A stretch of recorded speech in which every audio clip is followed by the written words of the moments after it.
Hey everyone, Walsh here from Thin Line Defense, and welcome to our next video on our low power variable optics series. In this episode, we're actually going to be comparing first focal plane to second focal plane. So I know a bunch of you are going to get angry because I don't agree with you.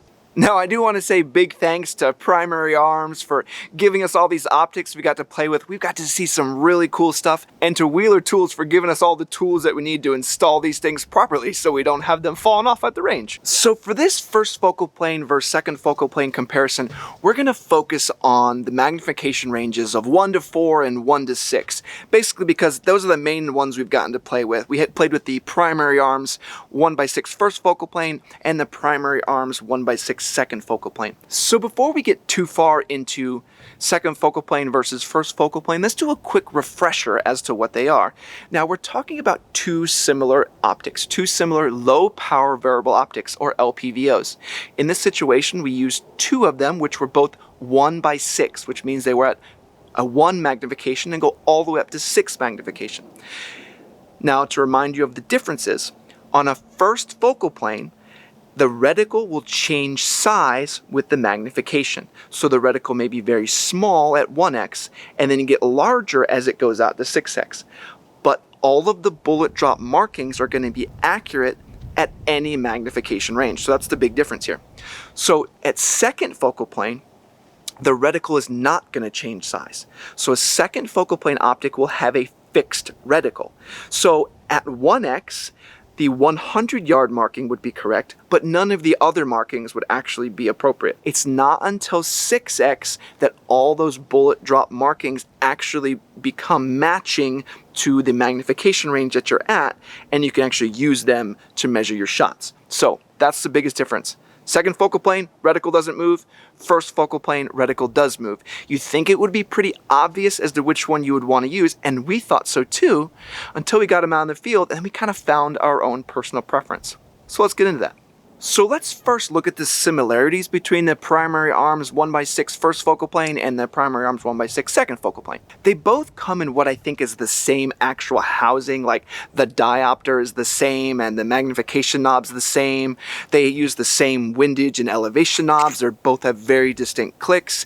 They have the same illumination knob, and they both use 2032 batteries. Both of these optics actually have really good eye relief. The difference between 1x and 6x is 0.2 or 0.3 inches. It's extremely marginal, and actually the second focal plane has a little bit less of a deviation, but it's very minor and it really doesn't come into play. They both have the same nice matte black finish. The glass is good. Really the only difference that you're going to run into at all is the way the reticle behaves, the reticle design itself, and the illumination, and only because that's a tertiary effect of the way the reticle behaves and the reticle design. So illumination does come into play, but it's more so because of the design. So if we're going to break down what we like and don't like, we have to realize that there's only really 3 states that those optics are ever in that they would be different. So at 6x magnification, they're both exactly the same. They're both going to be at 6x. They have the same housing, but they have different reticles. So at 6x, let's take a look at which reticle we prefer. And then at 1x, it's going to be a little bit different because those magnification and reticles behave differently. In the first focal plane, you're going to have a very small reticle, and in second focal plane, you're going to have a much larger reticle. So what we'll look at in the 1x is which one we then prefer. Do we like to have the smaller reticle? Is that more difficult to see or not? And then is the second focal plane reticle too big and too in the way of everything at 1x, or possibly even too bright? So that's what we'll look at in the 1x magnification. So then the final state we're going to be looking at is actually going to be those in-between spaces. So those spaces that are not 1x and not 6x, but the state that's somewhere in between. Now on the second focal plane scope, as we talked about, it's going to be accurate at 1x and it's going to be accurate at 6x. But you wouldn't ever really use it in that in-between spaces. But the first focal plane scope can be used all the way from 1x to 6x with all of its bullet drop characteristics and markings being correct at any magnification. So we'll look at those 3. The 1x, which one we prefer, the in-between spaces, and then the 6x And I'll tell you my personal preference on all those and then my overall choice. And then we'll see what the rest of the team has to say too. So the best way to understand a reticle and its behavior is to show you. So let's go to the zombies and I'll show you the first focal plane first. So one of the issues I ran into at the range is that the reticle is very small. So this is just kind of a characteristic problem of the reticle on a first focal plane scope. Now this Primary Arms 1x6 Raptor in first focal plane is amazing, so don't think it's just a problem with Primary Arms. This is a problem with most first focal plane. The 1x reticle is going to be very small. Now, a bunch of you guys got on to me and said, hey, use the reticle in black. Like, keep it black, you'll be able to see it. I don't know if my eyes are just garbage, but I lose the reticle. My mind has been trained to chase the red dot, and it wants to chase the dot, so I really just lose that black reticle when I just have a bunch of black mush and then I have a black mush reticle in there. I can't delineate one thing from the other, especially when I want to make a super accurate shot. The illumination also becomes a bit of a problem because the reticle is so small. Even when you make the reticle super bright, it only kind of shows up as a maroony color, and that's indicative of the problem of first focal plane. The reticle is so small that it's hard to then illuminate. Now some companies have approached this problem a little bit differently with like little angled markers and whatever and different things they do, but don't think they're not all trying to solve the same problem. They have the same issue where at 1x the reticle just becomes sort of small. Now one thing I would like to see if there was like a double reticle. So if there's maybe like a bullet drop in the center, but then another set, maybe just like a big horseshoe. So as it comes in, you lose that bullet drop, but you still have this massive horseshoe. And then as it comes in, the horseshoe disappears, but then you can actually see the bullet drop. That would be really cool to see. Primary Arms, Dimitri, you listen and do something like that. That would be cool to see. All right, so on second focal plane then, the reticle is very large. So coming from a red dot, coming from training from a red dot, this is what I like to see. This is what I prefer because now I have a very large, very bright red illuminated optic that's easy for me to see and easy for me to acquire targets. So when it comes to this particular state, the 1x state, I very much prefer the second focal plane. I feel as though I can engage targets faster with the second focal plane and then just change if I need to. But the reticle isn't so small that I can't really tell what's what or make super accurate shots.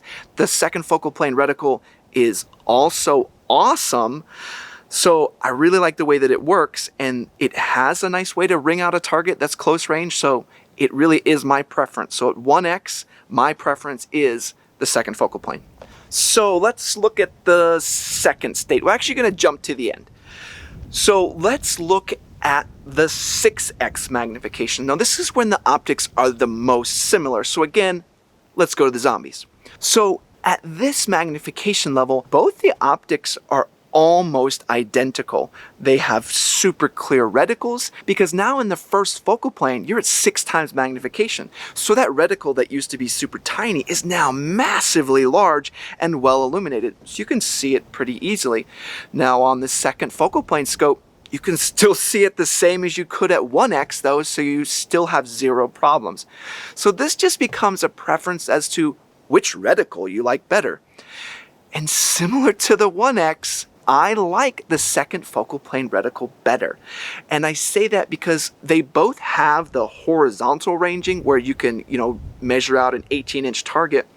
But the second focal plane optic also gives you the horizontal ranging. So I could catch someone that may be quartering away or turn to the side that I can't make appropriate 18-inch measurement that I can then measure based on their height or vice versa, whichever situation. It just gives more versatility to the tool with the second focal plane reticle. And I know a bunch of you are already getting mad. You're like, no, the first focal plane's better. So 6x, I give it again to the second focal plane. So now we get to the one you're all waiting for. You're like, this has got to be the one. This has got to be the one for the first focal plane, right? This is those in-between spaces. This is where first focal plane just straight dominates. You can go from any magnification level. You can just be chilling at 3.5 and then go to 5.5. It doesn't really matter because that bullet drop characteristic is going to be perfect no matter what your magnification is. So in my mind, the second focal plane is better in 1x. the second focal plane is better in 6x, and the first focal plane is better in all those in-between spaces. Now, let's get into my actual preference and choice then, which may be obvious to you, but my preference and choice is going to be the second focal plane. And I'm gonna say why. One thing I thought was going to be the selling point to me was those in-between spaces. I really thought having that first focal plane scope was like, man, look at all this versatility. Look at all this in-between spaces. It doesn't matter what magnification I'm at. I can just flow in and out and have all the proper bullet drop characteristics.